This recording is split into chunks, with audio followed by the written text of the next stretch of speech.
Ladies and gentlemen, we're going to get started. I want to thank you so much for being here this evening.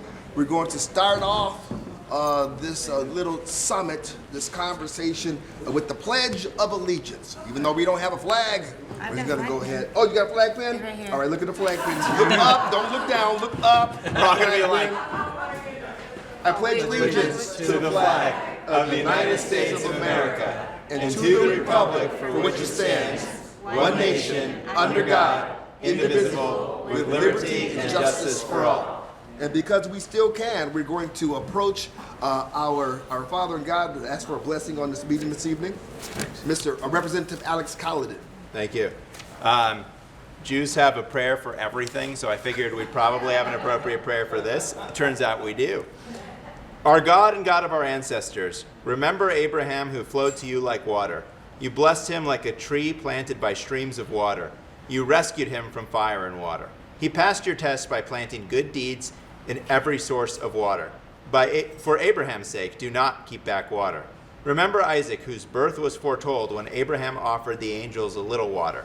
You asked his father to spill his blood like water. In the desert, Isaac dug and dug wells of water. For Isaac's sake, do not keep back water.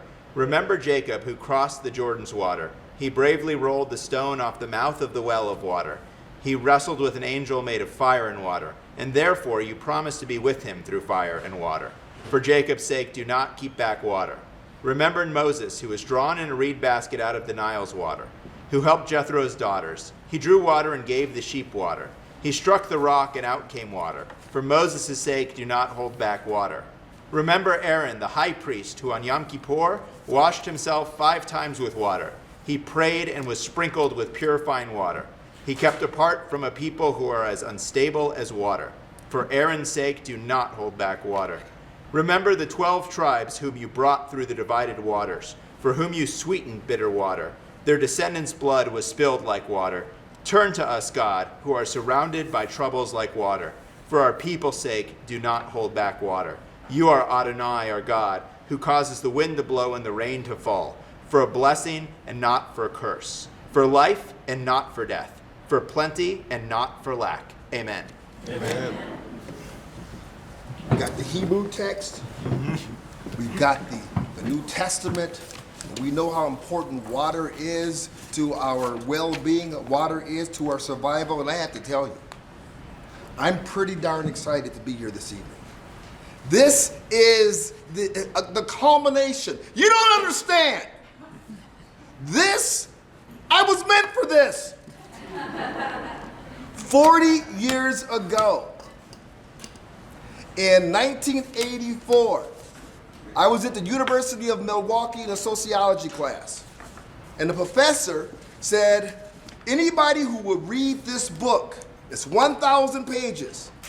If you read this book and you give a book review to the class, it's an automatic A. I took him up on it. Only person to raise my hand. The book was called Cadillac Desert. Oh, no kidding. I read Cadillac Desert and gave the book review and got an A in the class. And the last thing I said to the class is that I will never, ever move to Arizona. They didn't know where they're getting their water from. Cadillac Desert. How many of you familiar with this book? Oh, yeah. Yes, yes. The author said, Mark Reisner, when archaeologists from another planet sift through the bleached bones of our civilization, they may conclude that our temples were dams. Mark Reisner said, in this angry, exhaustive, and gracefully written account of America's quest to turn the inhospitable desert into irredeemable dry west into a Garden of Eden. In this century, which would have been the 20th century when it's written, 250,000 dams have been built in this country, 2,000 or 3,000 which are imponderably massive, holding back rivers the pioneers swore would never be tamed. Reisner chronicles the rise of the U.S. Bureau of Reclamation into one of the most self-serving of bureaucracies. The agency, which FDR saw as a vast public works program, turned into a full employment program for engineers. It used fraudulent economics to justify projects, mastered the art of manipulating Congress, ushering in 50-year spree of pork barrel politics, almost flooded the Grand Canyon, and still has plans to bring water to the parched West from areas as far away as the Great Lakes or Alaska. Reisner also recounts how the founding fathers of Los Angeles, now the second most populous desert on earth, barely surpassed Cairo, raided watersheds hundreds of miles away to fuel its runaway growth.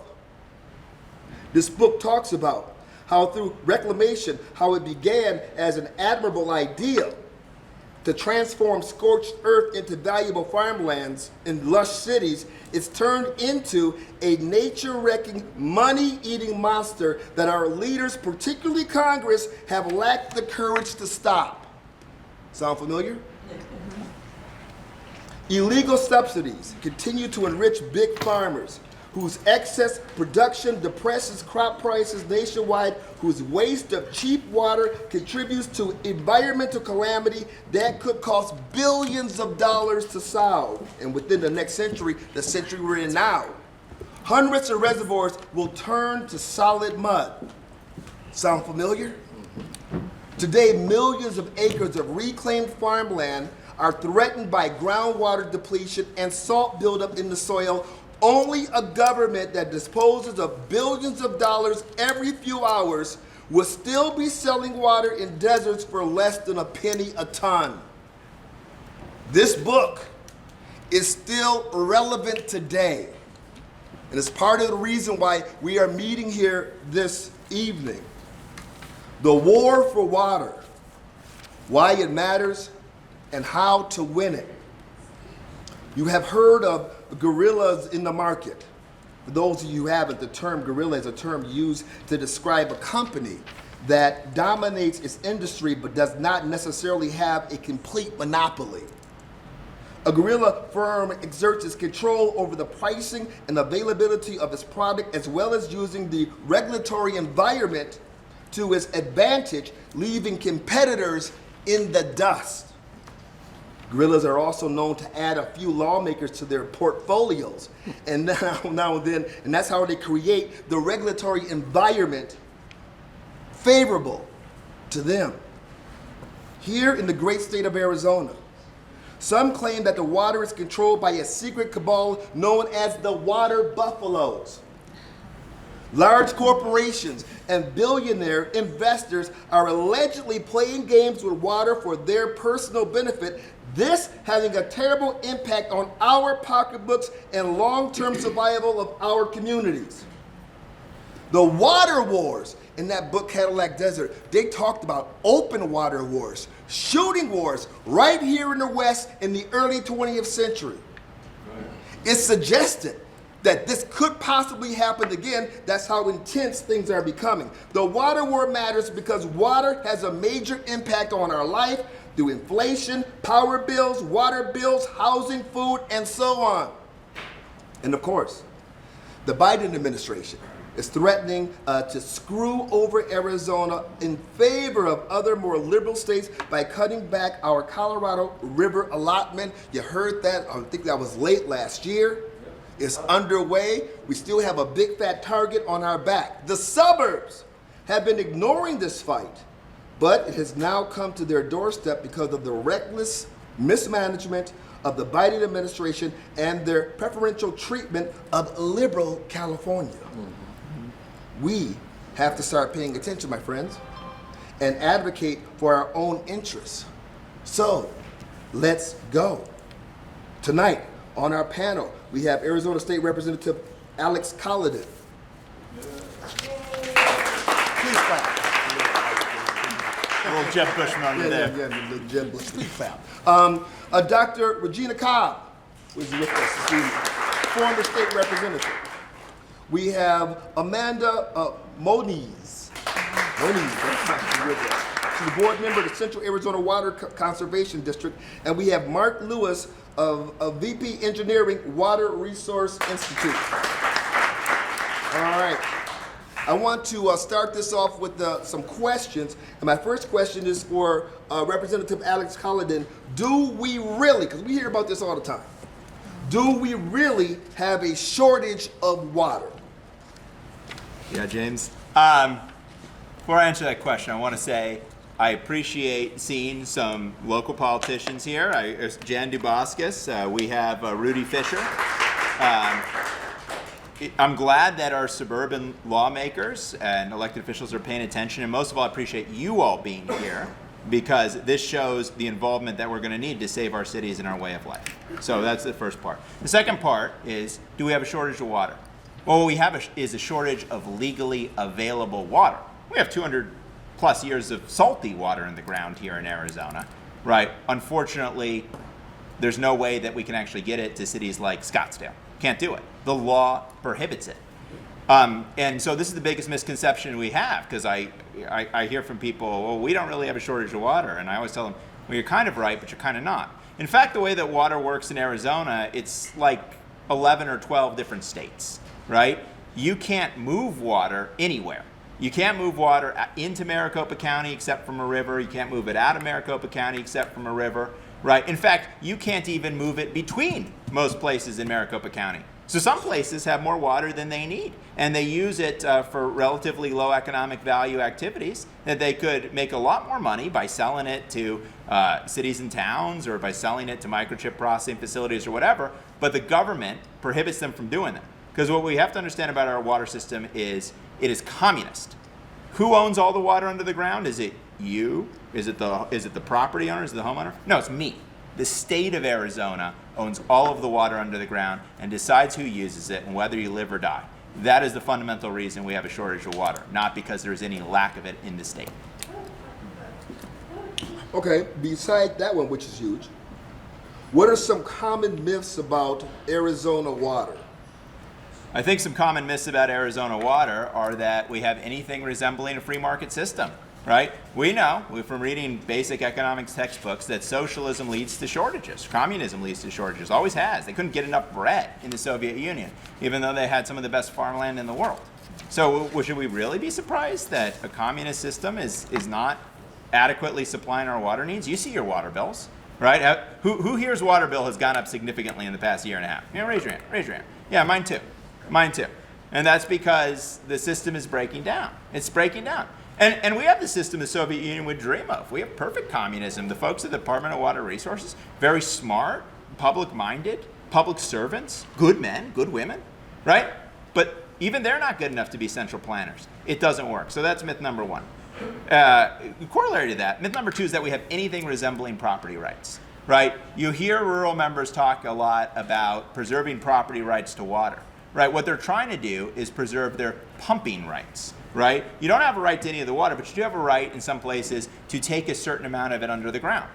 The problem is there's a finite supply under the ground. So what happens when you recognize this fake property right? Well, you get these out-of-state dairies, you get these Saudi farms that come in, and they just suck our state dry, and then they move on to the next place because they don't care about Arizona. That's myth number two. And myth number three is that this distribution process, or the process by which we decide who lives or who dies, is controlled by you, the people. When in fact, right, the media is purposefully not paying attention. I talked to an Arizona Republic reporter about this. I said, why is it every time I have a Twitter argument with somebody online, it's a whole page story in the Arizona Republic, but I've seen you guys in the Water Committee twice as people are making decisions of fundamental importance of the state? Doesn't get clicks, he said. I said, no. I talked to some conservative media people. They say it gets clicks in their conservative publications, right? So maybe that is the final and most fundamental myth about water, is that people aren't interested. In fact, people are being kept in the dark because rejiggering water regulations, like we saw with the fight over 2201, where they literally tried to suck away our emergency water supply to give to California agribusiness, right? There's big money in that. If you can control water legislation, you control all of the economic activity in the state, and you can align your own pockets in unlimited amounts. So that is the fundamental myth, that you are not interested, but I know you are because you're here. They say we're not interested. Of course we are. They say that we are in control of our water property rights, but we're not. Mm-hmm. And again, you're saying that the people who are in control of it, it's the state, and the state has it fragmented. And fragmented for what reason? It's fragmented essentially to protect the interests of large businesses. The Groundwater Management Act was written by a progressive activist back in the 70s, written in such a way to, as progressives tend to like to do, to benefit large corporations while pretending to be an environmental protection measure. And so the way that it's written, it basically provides very concentrated benefits to some industries, some users, while depriving the vast majority of Arizonans of our money in terms of our water bills, or in terms of farmers, their wealth, because this is water that's under their ground, under their land. In most other states, if there's a mineral under your land, it's yours, right? But these farmers are having trouble getting by because they have this super valuable resource under their land that the state's saying it doesn't belong to you. In my extreme humility, I made an awesome mistake when starting off tonight's program. I forgot to tell you who I am. My name is James C. Harris. I'm a radio talk show host, 550 KFYI, the Conservative Circus, from 6 a.m. to 10 a.m. We talk about national issues. We also talk about local issues. We've been on the water issue for a little more than a year and a half when I had a colleague on talking about it and realized, just like Cadillac Desert says, we have that problem here right now. And that's why I was invited to host this, and I'm very happy to be here. That's who I am. All right. Next up, I have some questions for Dr. Regina Cobb, former state representative. When you were in the legislature, you butted heads with some of the most powerful people in the state over water. I remember chronicling that. Tell us about the influence big business and the billionaire class has over our water supply. Well, I can tell you what they have over the rural areas. When I was in the legislature, Greenstone, who represented Queen Creek and was out of a hedge fund group that came in and bought out fourth priority water rights off the Colorado River. And that was what I butted heads with. I butted heads with also the fact that we had between 2015 and now, we had several organizations come in, Saudi Arabia, several organizations from California come in, pecan farms, and took advantage of our lack of water regulation that we had in rural Arizona. So those were some things that I had difficulties with. And I did butt heads with some of the leaders because I wanted to get something passed that would help out rural Arizona. Dr. Cobb, here's what I have a problem with, that probably a lot of people have a problem with as well. Okay, the Saudis, groups like that have come over here. They were, mining our water, shipping it back to Saudi Arabia, feeding their cattle the most expensive feed on our water here, not paying anywhere near for it. We find out about it. Then we have some people, politicians start to scramble, but still not enough to come together to make long-term changes to rectify the situation. I want to know, and I think people want to know, why? Who is it that's blocking this? Why can't they come together when they see the damage that it's causing? I mean, we live in a desert. Water is precious, and we're just letting people come in and take it, and we find out about it, and we do nothing about it. What's that all about? Well, that's all about, when we try to do rules for rural Arizona, when we tried to have rules for rural Arizona, what happened was the farmers and the ag people came in and said, we don't want those rules. We only want you to give rules for out-of-state people or for ag. You have to have rules for everybody. And so what we ended up happening was nothing. I would go against the chairman of Water Resources, or the chairman of our Laura, and I would butt heads because she did not want to have any kind of regulation at all, and we need some type of regulation, whether it's minimal. We could have started with minimal with the rural management area, which I had. Now they've come with this new bill that came out last year, which was a basin management area that has, talk about regulation. This thing is bigger than an AMA could ever have been. So urban actually has a better deal than rural would ever have, because there's no way to get this basin management area acquired in any kind of time frame that would be meaningful at this point. So I feel like that I've butted my heads for 8 years trying to get something done because I couldn't get through the chairman. So it sounds like they want regulations for, for foreign entities, which is completely understandable. But they enjoy the freedoms that they have in the area, and they don't want to give that up in order to regulate anything. Absolutely. All right, so my next question for you would be, is there anything we can do about that? I think there is. There was a lot of proposals on the table last year. Some came from the governor's office, some came from rural Arizona, and I know that Senator Kerr had a proposal on the table. That one needed to be modified severely, but it did have some good points to it. I think that if people would put their egos to the side and get together, I think they could get this done. But there are some opportunities to be able to do this. I know that Mark's probably going to talk about some things that we need to do. I know we talked about desalinization. We put out $1 billion to explore what kind of projects that we can do. One of the things that we're talking about, and he'll probably address it, is raising the dam at Bartlett Lake. That would hold in more water than desalinization right now could do. And it's something that could be more immediate, that we could take care of some of the issues that we have.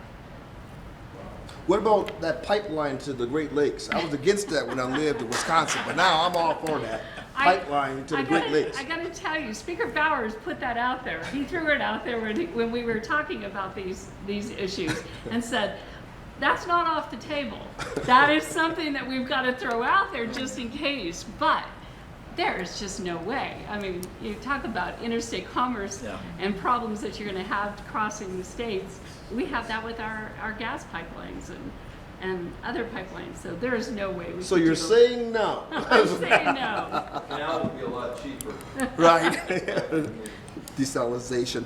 We have Amanda Moniz, right? Well, she is the board member, Central Arizona Water Conservation District. My question for you is, what is the importance of the Colorado River to suburbanites like us? That's a massive question. So just in case you don't know, also just to add, Central Arizona Water Conservation District, you'll probably know better as CAP, the Central Arizona Project. So it's officially a taxing district. That's what the reference is to, but then the canal itself is what we oversee, and the Colorado River. The Colorado River itself is extremely important to all of Maricopa County, especially the urban areas, because it serves 80% of the state is where that water goes to. And cities like Scottsdale and Phoenix, and even towns like Cave Creek, as a majority of their water is from the Colorado River. So one of the biggest things that we've seen, and I'm sure you've heard a lot in the news, is that negotiations among the states to talk about negotiations of a pipeline. We're already going through massive negotiations to have to figure out what are our operations of the Colorado River going to be, given the amount of water that is currently in the reservoirs and flowing through the river. So we have a massive stake in it. Again, 80% of our population receives water from the Colorado River. So any cuts of that beyond what we've already experienced the last 2 years would be detrimental in the biggest way. Beyond even trying to find water elsewhere, we wouldn't survive without it. Our towns and cities would be shut down. We would have to move out of the urban areas to try and just filter water out of the ground without remorse at all. So it's important that we have a future stake in it and that we fight for it. And Arizona is working very hard to do so. Now California used to be a massive opposition to us. Since then, they've actually come around a bit, and we've joined forces with California and with Nevada. So the thing that I passed out earlier today, if you have one of those, and I have more later, is that we have an alternative that we presented to the federal government that the Lower Basin has proposed to make sure that we have a valuable stake still in the Colorado River as Arizona. And that we recognize that our priority is low as the state of Arizona, but we still deserve to have the amount of water that we are supposed to be allocated. And the Upper Basin is not wanting to play with us at all and negotiate. And so a big thing that's going to come up with not only these negotiations, but is the presidential election. That whoever is in the White House, that administration is going to be the people that sign off on what the new operation guidelines are going to be. And currently, the White House and the person in charge of the Bureau of Reclamation has not shown any indication that they favor our alternative, which is extremely fair and equitable, as they would say. And it's sad to see, because without it, we would be detrimental to the entire state. Let me stop you, Amanda, because you threw a curveball at me. You said that California used to be in opposition with them, but now they've come on board.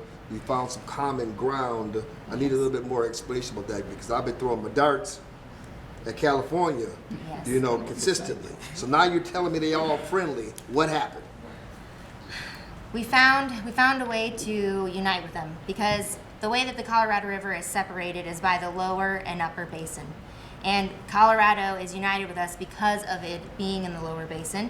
And what we've seen from the upper basin states is that they have an obligation to the lower basin. They have to release so much water over so many years per the original agreement from 1922. And we found common ground saying that the upper basin is trying to withhold that from us and trying to tell and mislead the Bureau of Reclamation that they do not owe us that water. And so Colorado would be just as much at stake of not receiving what they are supposed to be allocated. And so we were able to unite with them over that piece. Now, I'm not saying don't stop throwing your darts, Okay. because I do as well. But over this issue, they have actually been a partner in it. Here's what's important, because this is part of the Cadillac Desert setup. We have the bureaucrats in Washington, D.C. trying to manage water issues out here, not being really involved in it. We have the different states and different basins that have their own interests, as we were talking about with the rural folks, and it's been around for over 100 years, so they're used to having these. And yet, as our cities, our suburbs are growing, and we're seeing that, as you said, the Colorado River gets cut back a little bit, it's going to decimate these areas. So I gotta ask you the question, maybe it's a political question, but how is the Biden administration trying to mess with Colorado's river allotment? Why are they doing that? That is a good question that I have not necessarily figured out exactly why. But part of the reason that I think the White House and the administration and whoever they have in charge of the Bureau of Reclamation is that the green energy people and the environmentalists do not like the dams. They want to deconstruct the dams. They want to take them down because they are not supposed to be naturally there, and they impede the natural environment. And so one of the things that's been holding up the negotiation has to do with the Glen Canyon Dam, that there are some repairs that need to be made in order to make sure that the capacity remains at its fullest, that we can keep it. But the Biden administration and the people that he's put in charge have not made any indication about how they're going to fix it.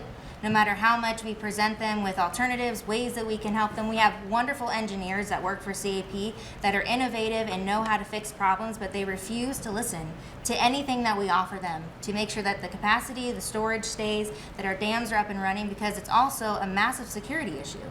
Those dams supply power to us. They are an important part of our infrastructure, and they just keep refusing to draw any attention to it. So it's like they're just sweeping it under the rug to not draw attention to it. It's because they don't want to upset the environmentalists, and they don't want to support us as a state. So with the environmentalists, the unelected bureaucrats, the ideology that's been co-opted by the Green New Deal, you're saying that that's part of the reason, or a bulk of the reason, why we have the shenanigans going on, without the bureaus being involved, having cooperation, really trying to manage this. What I heard you saying is they're trying to cancel it all. One of the things that we've run into is, you've all heard of, I hope, maybe the tiers of reductions that we've been going through. And when we were developing our alternative, one of the things was they don't want us to assume that the Colorado River will ever be back to its capacity that it was years ago. They don't want us to say that a drought may not happen in the future.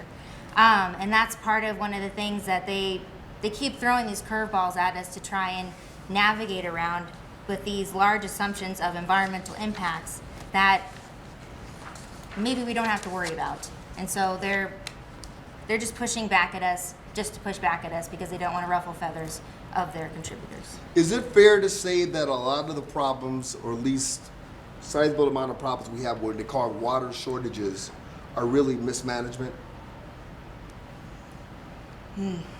That's a tough question to answer. I would say when it comes to the Central Arizona project, I don't know that that's necessarily the case. Now, we've done a good job, and part of the Central Arizona project is also like the groundwater replenishment, which you can negotiate whether or not that's good or bad. But something else, I'm sorry, I want to step back to my previous answer too, is that something that's really important about the Colorado River is not just the canal and the water that feeds into our suburban areas, but it feeds a lot of rural areas as well. It's a lot of our native populations get it from it, so it's really the whole state is impacted. But management, I would say that our, as you quoted earlier, our runaway growth would be a big part of that, being that some of the regulations that we have in the state that require groundwater management, there's some loopholes to that. So a large thing that we're seeing in our state is build-to-rent communities, subdivisions, and that does not require them to have an assured water supply certificate, unlike build-to-sells. So we're seeing a lot of those communities pop up, and that runaway growth, that population growth, is irresponsible, and they're not having to account for their water usage the same way other buildings would. And currently, there's been lots of fights in the legislature, and I'm sure Representative Collading can talk to that a little bit, but that's a little bit of the mismanagement or the lack of foresight or actually wanting to have better management within the state that we've combated with. Excellent, thank you. I know folks may have some questions. We have built in some time for you to be able to ask those questions. We just have one more panelist to weigh in on that, and that is Mark Lewis. He's VP Engineering, Water Resource Institute. And Mark, it seems like everyone's water bills, we just talked about this earlier, everyone's water bills have been going up lately, and we're being told that they're going to continue to go up. Why is that? Thanks. And what are you going to do about this? I'm just Thanks, James T. So my name is Mark Lewis, and I retired from the CAP Water Board after 24 years of government service, and I saved you $267 million in lowering your property taxes during that period. Thank you. All right, get that in there. And I served 30 years on the Salt River Project Board of Directors doing water and power stuff. And so as to why are your water bills going up? And the answer is there's too many damn lawyers and we got to kill them. Just joking. But we'll keep the good ones, but there's a few of them. And so back to your question about, why is Washington messing with us, and why are they trying to start a fight? And the answer is there are the fish in California have lawyers, and the NGOs have lawyers, and they have managed to take a great water supply in California and cut it in half. And so the fish have water rights where they don't have them here in Arizona, and they literally don't. SRP dammed up the Salt River when it was running, and we put it into canals because we could do that before fish got lawyers. And half of California's water goes to the preservation of fish, and the other half goes to farms. And so when those guys get cut back with their fish lawyers and success in the Ninth Circuit, the California comes looking at our share, thinking that we're a lower priority and they might be able to do something. And so that is not going to happen. During my term of office, my job and now Amanda's job is everywhere there's rainfall and snow from Wyoming to Mexico, that water belongs to Arizona until she tells you different. And that's going to preserve the supply, but it's not going to help your water bill. Your water bill is going to continue to go up, and it's unfortunate. And as we look for new supplies, like building the dam and doing desalting and doing water conservation on farms, we're going to have to find a way to pay for that. And so we're eventually going to build that into your rates during construction. But right now, for the current period, the legislature's kicked in hundreds of millions of dollars to get us through the drought, and they really did save our butt. I mean, it was a miracle that happened in the last 2 years. And I got to give Kyrsten Sinema credit for putting together money, $269 million, and getting Arizona the money to pay our farmers not to farm while we were going through tough times. But you know, your water bill's not going down, and as long as fish have lawyers, that's never going to change. And I got into this business for the old adage that whiskey's for drinking and water's for fighting over, and I love to fight.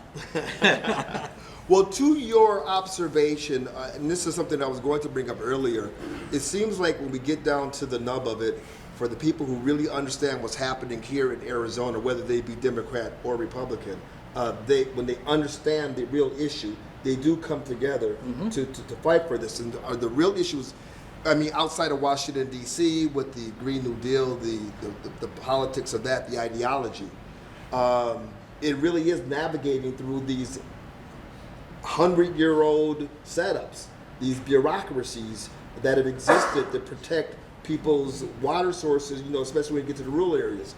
So, and then thank you very much for the information about the lawyers and all that kind of, because that sort of like Makes sense. yes, we can totally understand that. But for 1 second, you said our bills are still going to go up until what? What needs to happen to stabilize it and bring them down? So your water bills pay for operation and maintenance and acquisition of water supplies. And the 10 big cities pretty much have their supplies minus, say, 10 or 15% cutback.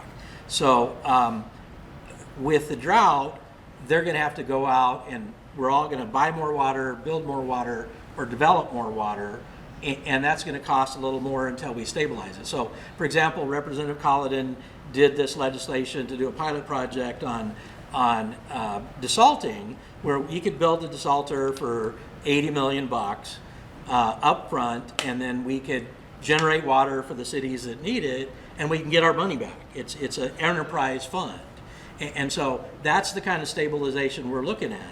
But as long as we got Biden's fish, or the fish lawyers are talking to Biden up north and dealing with the dam and making sure the fish have water before the people do, you know, we're never going to overcome that hurdle. And without folks like these that are filling this room tonight that are taking an interest in an obscure subject, we're never going to get there. But we're gonna build more stuff. We're going to protect the water supply, and it's going to raise your bill.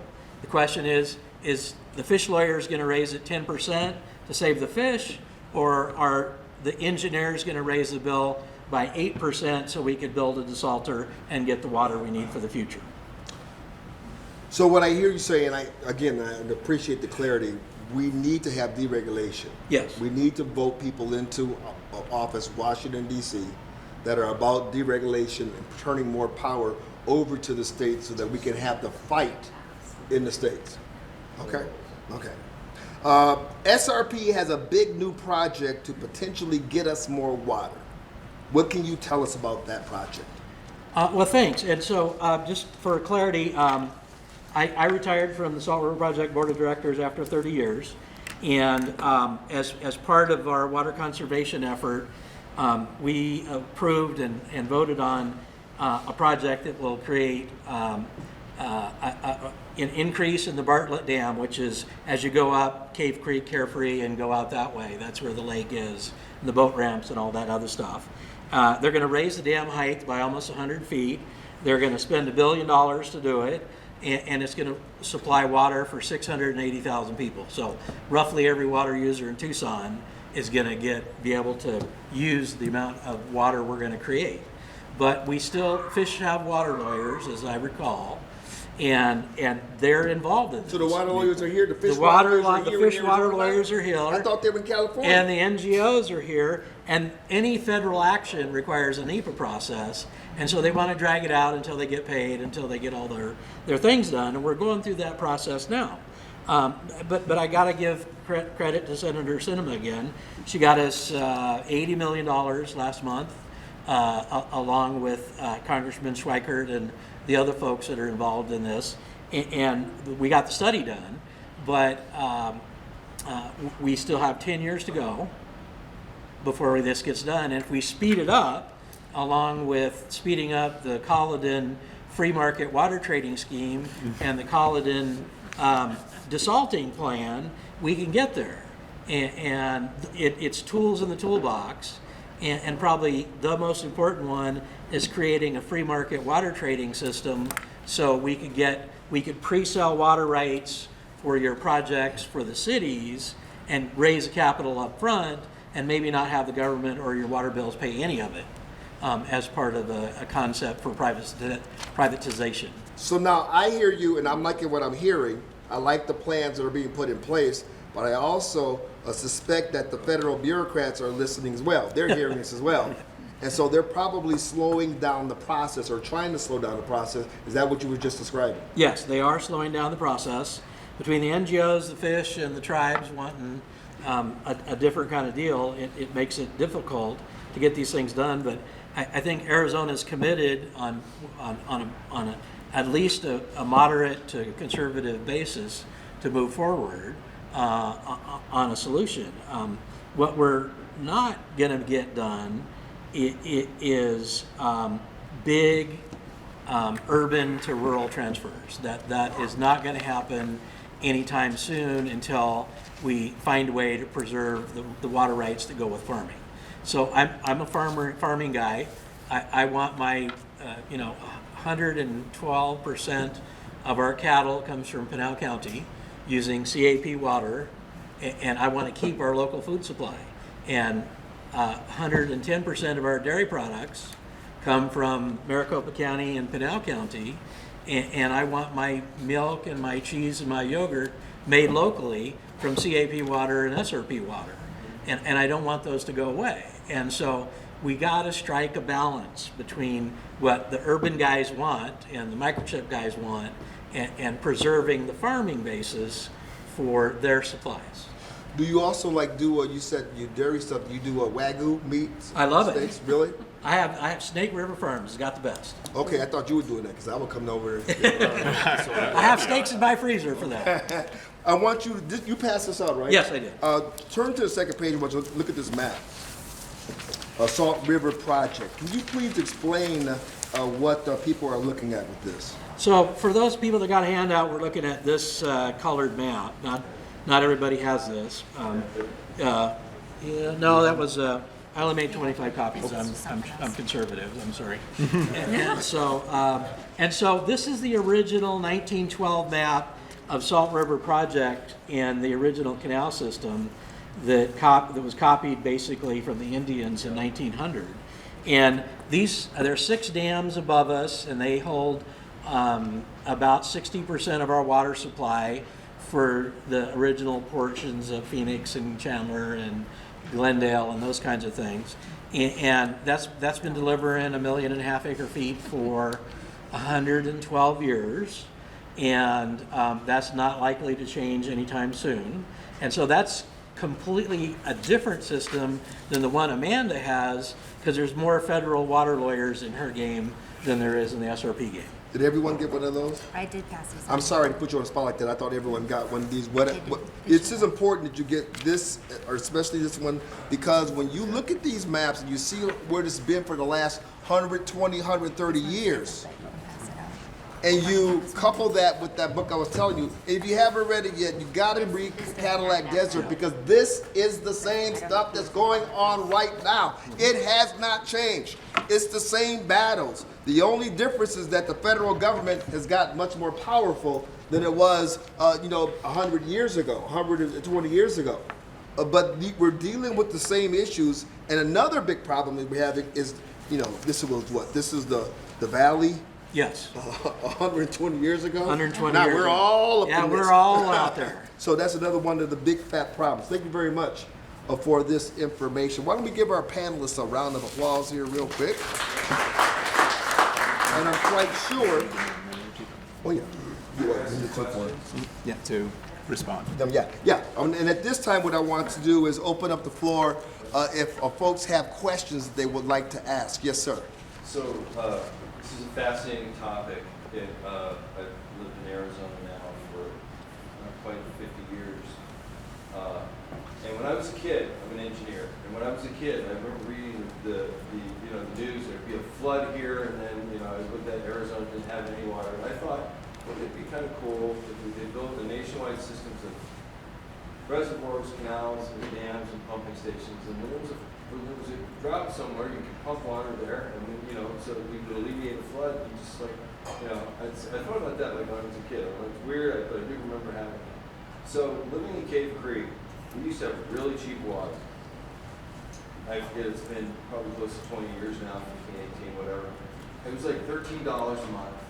Okay, and then and then it just ramped up. And that was about the time I was building my present home, my general contractors and all that. I put in a system. Okay, so you know, there's potable water, there's gray water, and there's black water. Black water comes from kitchen sinks and urinals and toilets. Gray water comes from laundry. It comes from showers and lavatory sinks.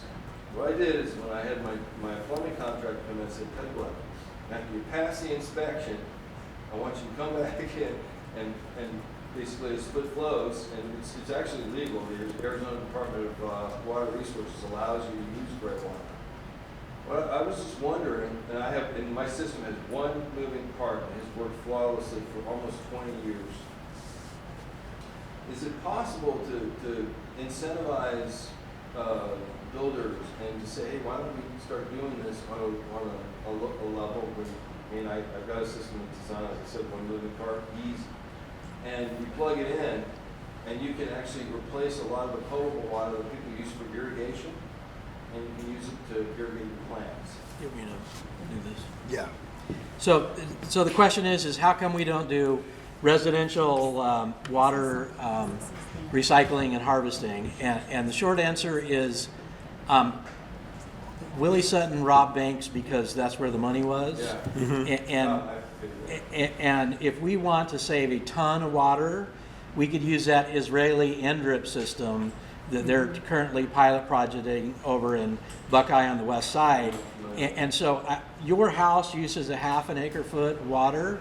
A 40-acre cotton farm uses 420 acre feet of water. And so if I could save 50% of that water and do a rainwater or a groundwater drip system on the farm, I can save 200 acre feet of water.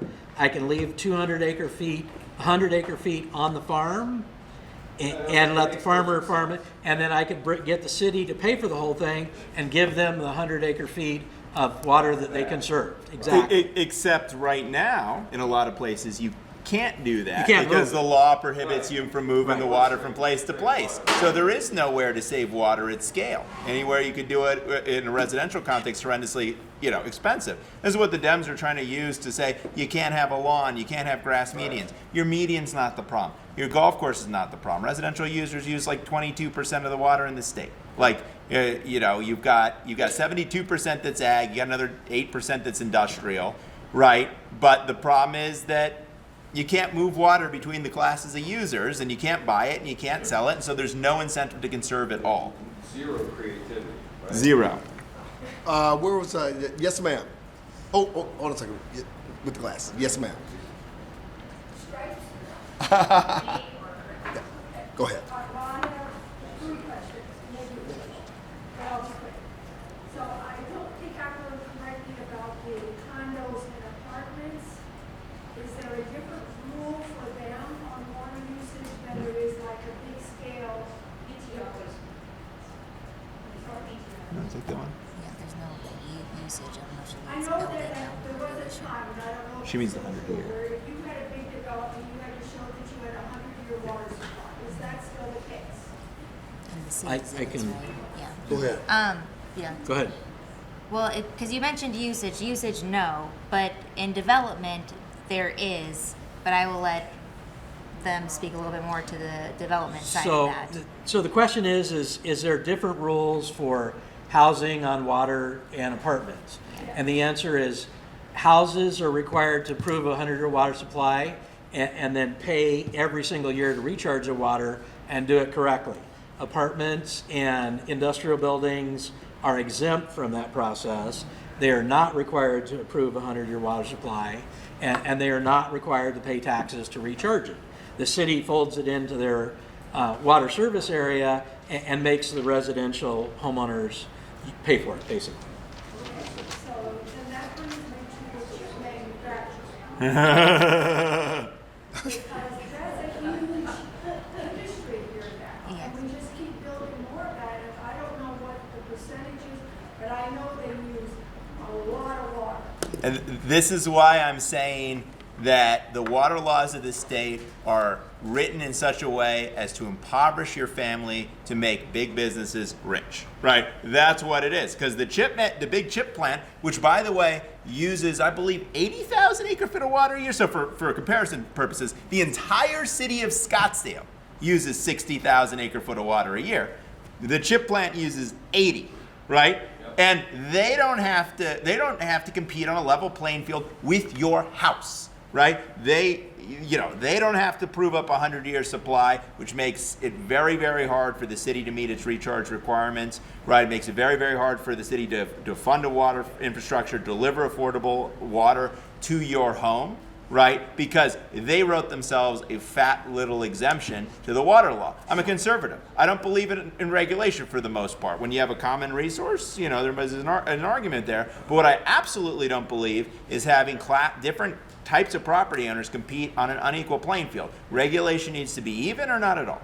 And one other thing to add to that is, for example, some of the chip manufacturers, cities have transferred some of their water supply to them. So instead of helping out and with the price of your residential water, that water is now being sold to a manufacturer, and so now your price goes up because they're giving their water to the microchip factories I didn't know that. Yes, ma'am. Years ago. in some instances. I've been a tour guide here for 37 years, and we talk about I'm water interested in this battle. on all of our tours. So, years ago, I recall that the city of Scottsdale had bought land somewhere, Uh-huh. Oh, I know and this they one. was saving the land, and the water under the land was to go to Oh, that's Scottsdale. Hartwell. I'm taking this Okay. one. I'm taking this Yeah, one.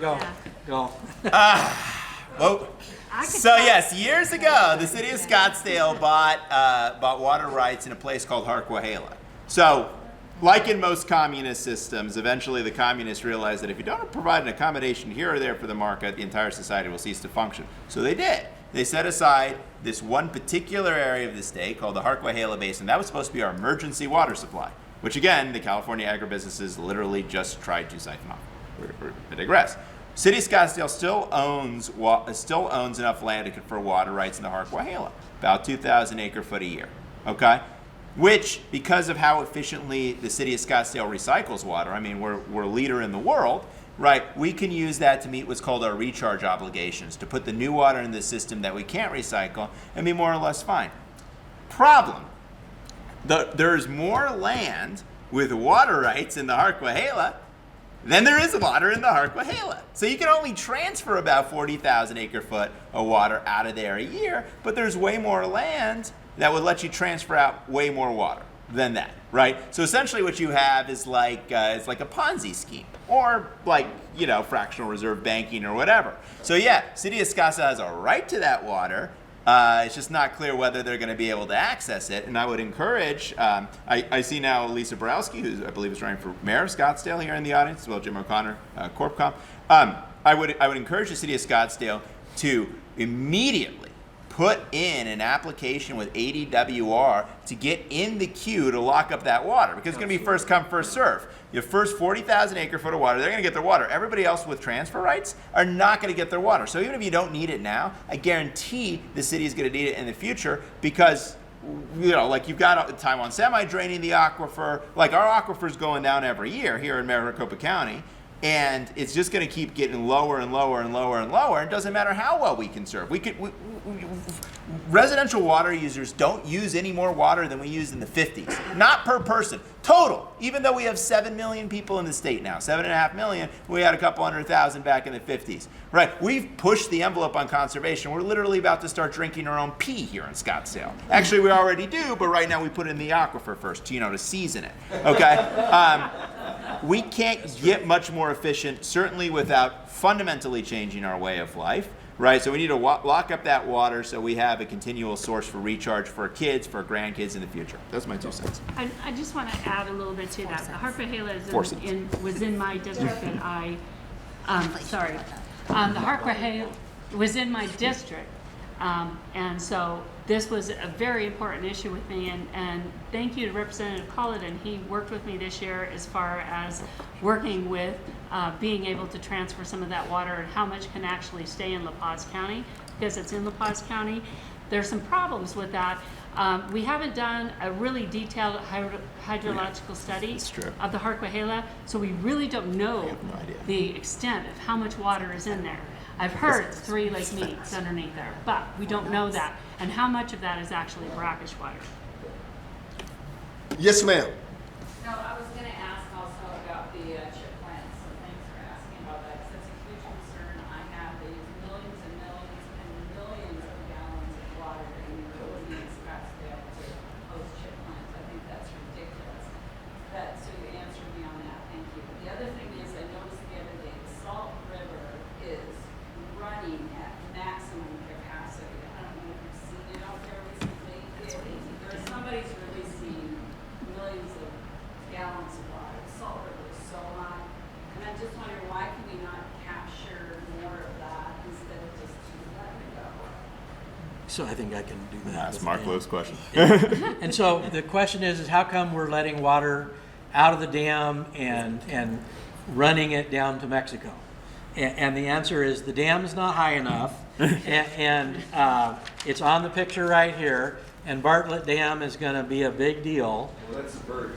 This is the yeah, I know. She was talking about the salt. Right, but the water comes from this dam Yeah. in the Verde and the Salt, and it goes all the way down into the Salt.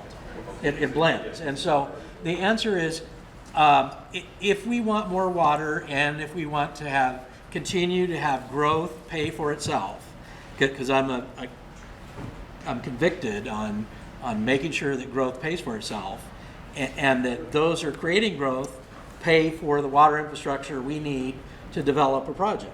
And we could do that here, and you're going to pay more in the Salt River, in your Salt River water bills if you live in South Scottsdale to pay for this. But all the cities are in on this, and we could raise the dam, we could capture more water, and we could stop sending it to Mexico. We don't want to do that. But keep in mind that there's parts of growth here in the valley that need to pay for itself. And so I know that the multifamily and the condo guys kind of get a free pass, and the industrial guys get a free pass. But there's a builder here in the room that put up $7 million to buy water and gave it to the city of Scottsdale because he also believes that growth should pay for itself.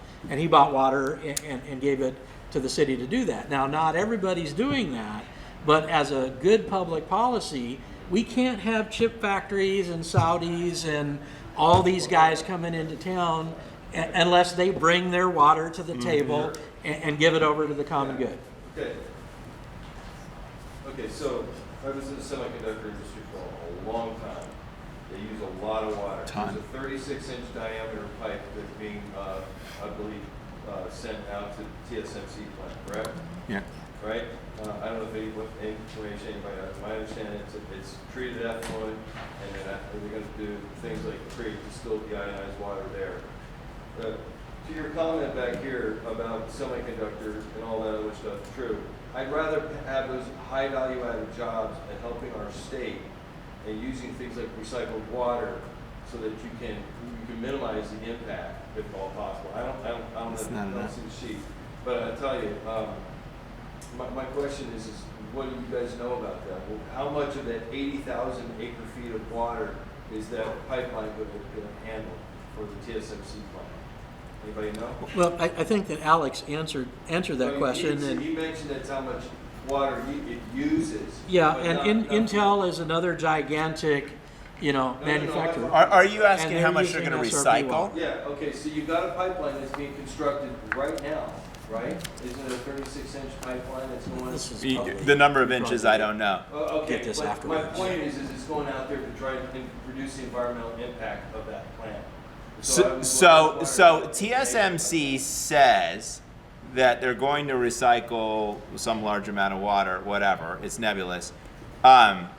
There's no legally binding requirement that they recycle any amount. Let's say they recycle half of the 80,000 acre foot. That's still almost as much water as the entire city of Scottsdale uses. Now, you're absolutely correct. They're extremely high value add jobs, right? No question.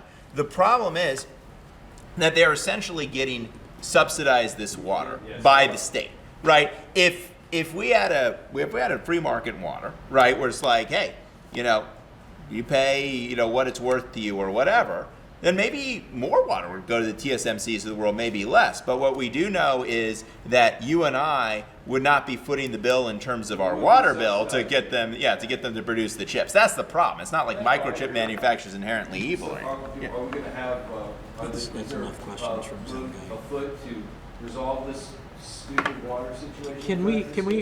Can we hold your questions and ask us afterwards? Yeah. Because they're getting super detailed, and Yes, there sir. there might be other questions here in the audience. Yes, sir. Anyone up there talk about WIFA a little bit, the head With Oh, yes. I just Yes. wanted to get somebody's take on what role So WIFA is a scam. It's a slush fund. Not all of it, right? The in-state conservation piece works very well, right? But the long-term augmentation fund, right, is a slush fund. There's a restriction on the money that ensures it cannot be legally spent, which is that you have to spend 75% of the water out of state. Originally what that fund was set up for, I believe, was to essentially allow Ducey's buddies to construct a desal plant on the Sea of Cortez, and immediately after he left office, his chief of staff went and lobbied for the company that was going to build it. So it was essentially a retirement plan for, the Ducey administration. Okay, now though that we killed that, and that was like one of the first water things I helped kill, right? Like now the money's just sitting there with no obvious use, because the only stuff you can spend it out of state on is ocean water desal, which would take decades, cost $10 billion, and it produce horrendously expensive water. Stuff that's 10 times as expensive as the water that we're getting right now, if we're lucky. And that's if the Mexican government doesn't wake up one fine day and seize the plant, which, they just elected a communist as their president, so who knows? Okay, so then the other thing is this pipeline to the Mississippi River. You're talking $30 billion, decades of federal process, and still water way more expensive than anything can be produced in state through brackish desal, through a functioning market system, anything like that. Like, before we go and spend on these enormous infrastructure projects, except for the Bartlett Dam raise, because that one is actually super cost effective, like, before we go and spend on those, like, let's try not being communists first and see how far that gets us. So just in context, the question was, what is the Water Infrastructure Finance Authority? What are they doing, and where are they spending the money? And this was the government organization that the Ducey administration put $1 billion for water in. Oh, okay. And that's what Alex was talking about, the new member of the They did committee. do loans prior to doing Yeah, that. yeah, exactly. Other questions? Any other questions? Yes, sir. So what, if any, changes would you make to the 1980 Groundwater Management Act? Oh! Oh my God. Okay, I have How to much take this time do we one. have? Okay, I was like, wait, 3 hours? So, what I would do is, right now, rural Arizona is untouched by the Groundwater Management Act, right? For the most part. That's not exactly precise, but for the most part, it affects the Phoenix, Tucson, and Pinal metro areas. Right, so in rural Arizona, there's still time to do a real system of property rights. So you could literally take the amount of water under the ground, divide it by the amount of land over the ground, say you own 1% of the land over this basin, 1% of the water is yours, do with it what you want. If you did that, the average farmer, there was one rural member of the House whose district I modeled the average water farm consumes or whatever. So we took the most water intensive crop grown in the state, and we go, if you take the average size farm in his district, for how long could he farm if he farmed the most water-intensive crop in his state, if he owned an amount of water under the ground proportionate to the land coverage that he owns? And the answer was 10,000 years. 10,000 years. But of course, that would stop big agribusiness from coming in and pumping the water out and making great profits for 30 years and leaving everybody high and dry. That's the problem. So that's what I do rural. What I would do in the AMAs, so basically where we live, since you can't do that, is I would say, hey, if you've got what's called a grandfathered right, a water right that existed prior to the Groundwater Management Act, okay? In exchange for voluntarily reducing that pumping by a certain amount, if you want to, and if you don't want to, you do what you want. We're not here to tell you what to do, but if you want to, voluntarily reduce that pumping by a certain amount, then you will get a transferable right to that water, that you can lease it or sell it to a city, to a town, to another farmer. Or a city can sell or lease water to a farmer. Markets work both ways, right? And if you did that, there would be a huge incentive to conserve water. A financial incentive on the part of the farmer, where we might not be needing to invest taxpayer resources into these irrigation efficiency systems, because farmers would be able to save or make so much money and use that money on their more productive lands that they would flock to every irrigation efficiency technology known to man. Yes. It got through the Senate, and it got through committee in the House, and then mysteriously it disappeared before it hit the board in the House. I don't know what happened to it. Some might say that there are those who benefit from our current socialist system. After all, people do get rich in socialism. The other portion of that is the build to rents that I mentioned as well, not being accounted for in the assured water supply certificate. So we're seeing these massive subdivisions go up. They're going to use just as much water as a subdivision that's being to sell, and they're not being held accountable at the same rate. As well as when you talk about communism, they don't want you to own anything and be happy about it. Yep. So they're building all these homes Yep. that you're not going to be able to own, but yet you're going to use just as much water as somebody who does own their property. So that's another piece that needs to be remedied, and that one keeps being contested on both sides and fought over, and say it's going to move forward and then somehow gets beaten down. But that also is another piece that needs to be accounted for with the groundwater management. Ask O'Connor if he has any questions. Yes, ma'am. So, Jim. speaking of Jim O'Connor is the chairman of the Corporation Commission. my understanding, not subject to this money or We can't hear you. I'm so sorry. The there were apartments. 17,000 apartments that were built in Pasadena and Phoenix area, and there are another 15 in the pipeline. You're gonna have to stand up. Apartments, We can't yeah. hear you.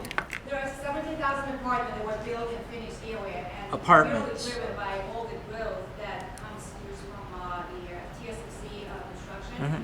And there was another 50,000 apartment that's in the pipeline that's going to come around. So how do you think it's going to impact the usage and conservation? Do you want me to do that? Go for it. And so, what you're describing, so the question is, you know, there's 70,000 apartments approved here and 50,000 approved there. And the question is what kind of water do they use and how do they compare? And are they paying their fair share? Is that kind of the gist of the question?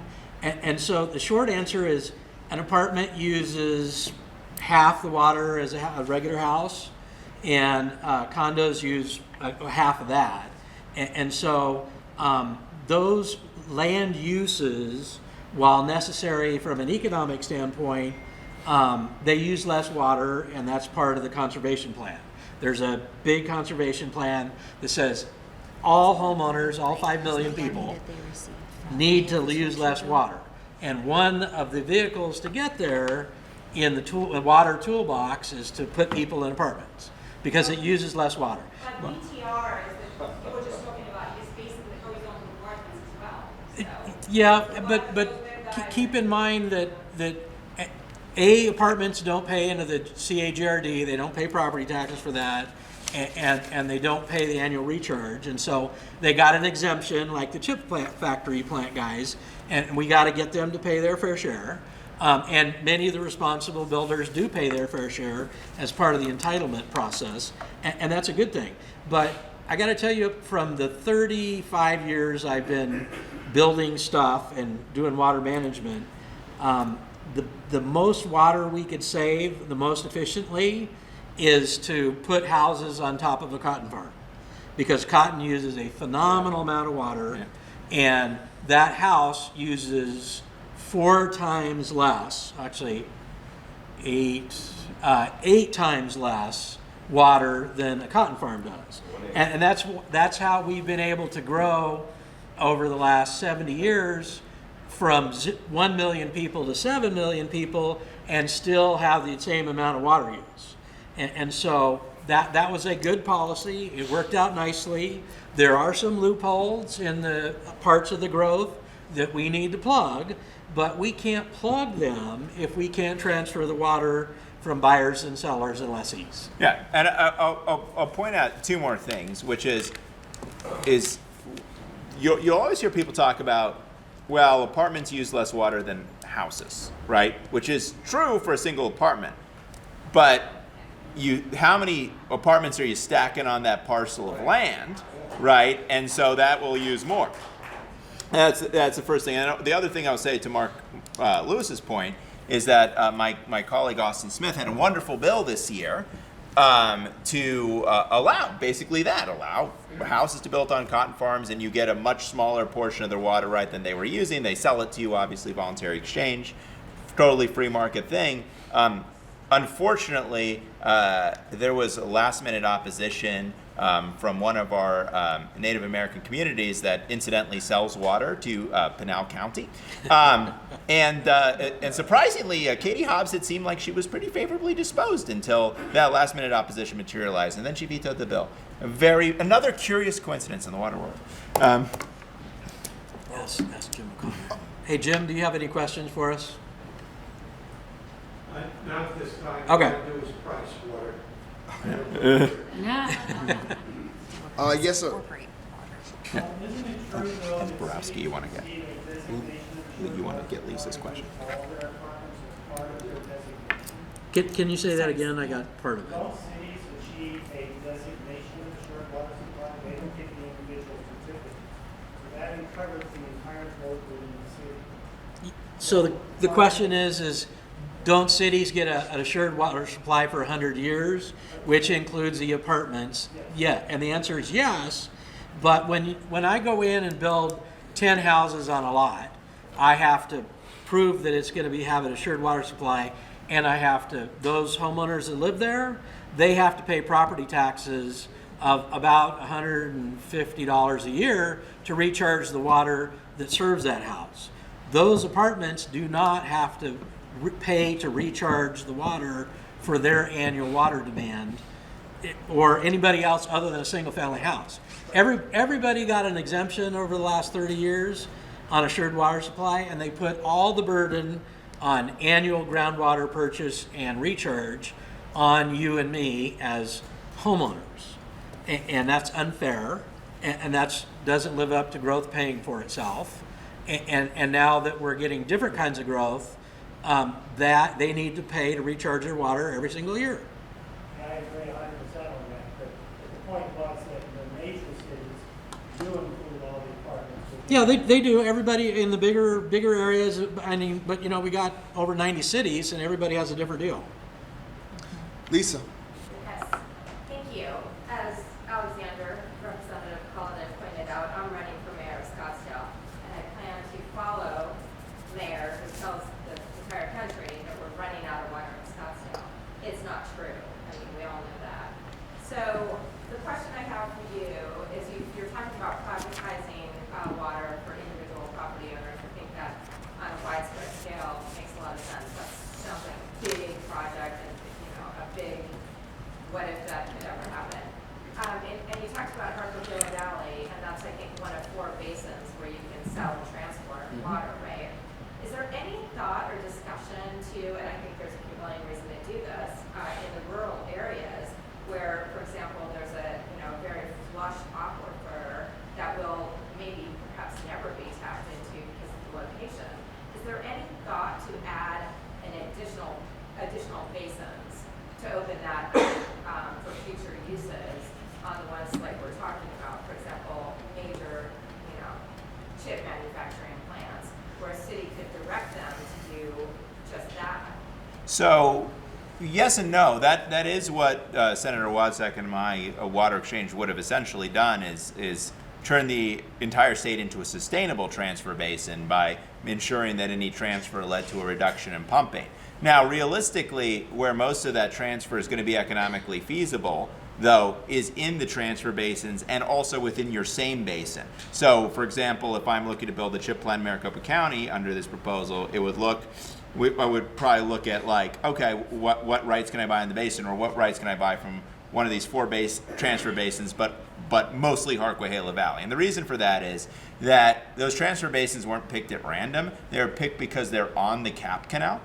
And so if you try to turn any other basin into a transfer basin, you have a huge water transportation issue. You'd have to build essentially new infrastructure to then get that water to Scottsdale. So there has been sort of thought about it in the abstract, but to see a realistic path to doing that's a little hard to do at this time. But that's why you have free markets. They figure it out, not us. And I'm not sure around the rest of the state in rural Arizona you have a basin that is as abundant as Harquahala is. So your other basins aren't going to be as fruitful as that one is.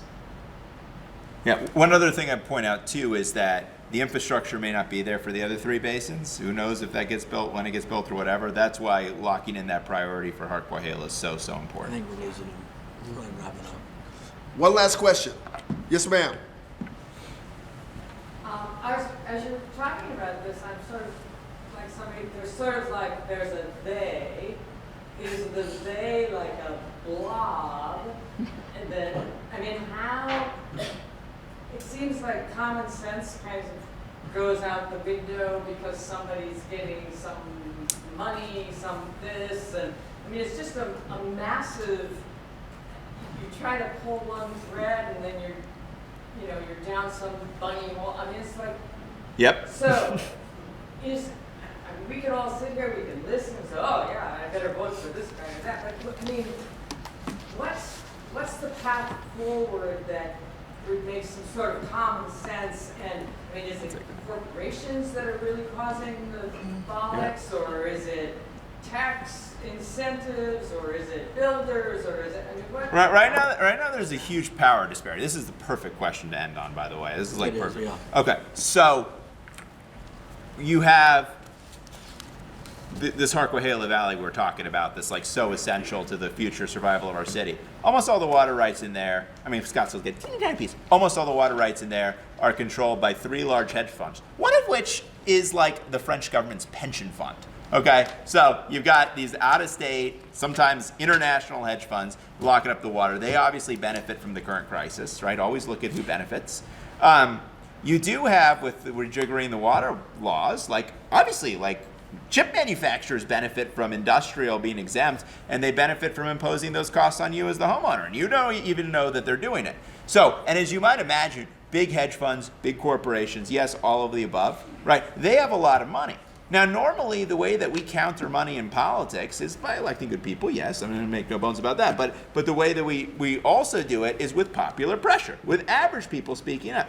But the topic of water has been so obscure, right, that you've had all of the corporations and their money on one side and their pressure on one side, and you've had the public quiet as a mouse as you've all been getting robbed blind. And that's one of the reasons we're having this town hall is we want to tell you now, the situation is serious. It's fixable, but it's serious, and it will only get better if you start paying attention, if you start making it an evaluation of the way you vote. When you look at a candidate for state legislature, when you look at a candidate for corporation commission or water conservation board or Congress or whatever, make darn sure that you know that that person knows their stuff on water and has a good solid plan for what they're going to do with that office when they get elected. Because right now, they know they don't have to think about it. They don't have to talk with you about it. They could talk to you about all the hot button issues under the world. I see an Arizona Republic reporter in the back of the room who always, on their paper, like I said, they love to write an entire article about some exchange I had on Twitter, but I've seen them in the water committee twice over the past year, right? Because they know you're not paying attention and let you rob them blind. So the beginning to the solution, I don't know where the solution ends. I know the beginning is that normal people in the suburbs start paying attention to protect our way of life. And to tell, I'd like to add just a tiny piece to that. You talk of the they, the blob that we kind of referenced. And I always try to explain to people that water is contextual. It has very specific context when we're talking about it, and that's trademark, copyright, Amanda Moniz right now, is that depending on how you're talking about water, it it has different nuances to it. So depending on if it's groundwater versus surface water, are we using sharing water across state lines? Are we trying to transport it? Is it salt water? Is it fresh water? So that's why it becomes very confusing when we discuss these things and we say they, because it depends on the context in which we're discussing it. So for example, with the Colorado River, is that it is NGOs, it is environmentalist groups, it's federal government, it's state government, so And it's a the lot fish of lawyers. mix of things, and the fish lawyers. So it's very contextual, it becomes confusing, but the point of it is exactly what Alexander Colladin said, is that it has to do with who you put in office to fight for it, and you being aware that you also have a right to fight for it as well, because this alternative that is coming out, you have, there's a public comment time that you can submit your comments to the federal government and tell them, we want you to submit this. It is our livelihood. Is it a part of what we stand for? It is going to survive us as a state, and we have to accept the lower basin alternative. They have to say yes to it, and they have to reject what other alternatives come out from the upper basin, or no alternative, or so on, because without it, we will not survive as a state, and we won't survive beyond the next couple of years. And we are the only state in the entire country where our state legislature, us, we have to approve the Colorado River Use Agreement. Okay? So I plan to tell my colleagues that if we don't have the lower basin alternative, I'm going to be a no vote on that. And you need to elect a lot of other no votes on it. Otherwise, federal government is going to suck our state dry. Amanda Moniz, Representative Colladin, Mark Lewis, and Dr. Regina Cobb.